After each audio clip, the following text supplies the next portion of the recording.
Can you hear me? What fish ear bones can tell an archaeologist? Today we're going to talk about an important archaeological concept called inference. One definition of inference is reaching conclusions from statements known to be true. The best way to illustrate this is to use an archaeological site example. Many archaeological sites along the coast contain fish bones, in some cases thousands and thousands of them.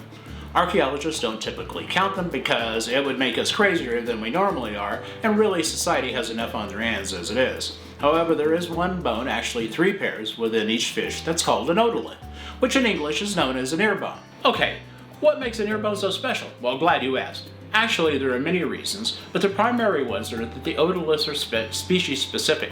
They form in the embryo stage of life, grow continuously, and are composed of alternating layers of mineral and proteins, which are deposited on a daily basis. These layers absorb various elements from the surrounding water and provide information about the fish's life history, as well as the environment it lived in. Analyzing these layers can provide an estimate of the fish's age at time of death and what season the fish died in.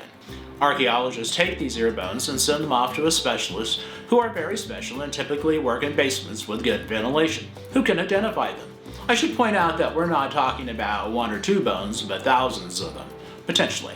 This prevents random crazy fish from being taken into consideration. Fish are like other animals and generally live in specific environments. Let's look at 2 examples of fish and what their ear bones can tell the archaeologist.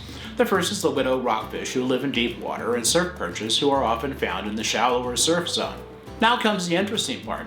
No, really.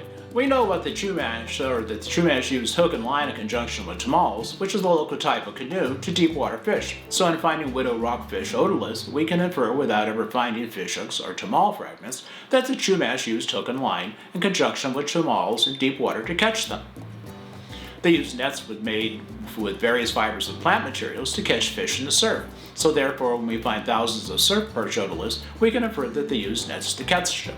The fun doesn't stop there, because since the otoliths also tell us what season of the year the fish were caught in, that helps to pinpoint what season a particular archaeological site had to be occupied.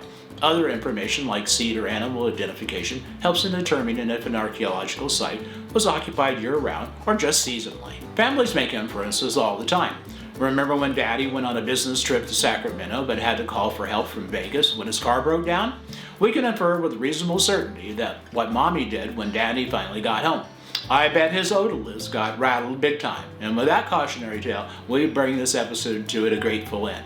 Let me hear from you and leave a comment below. Thank you for watching.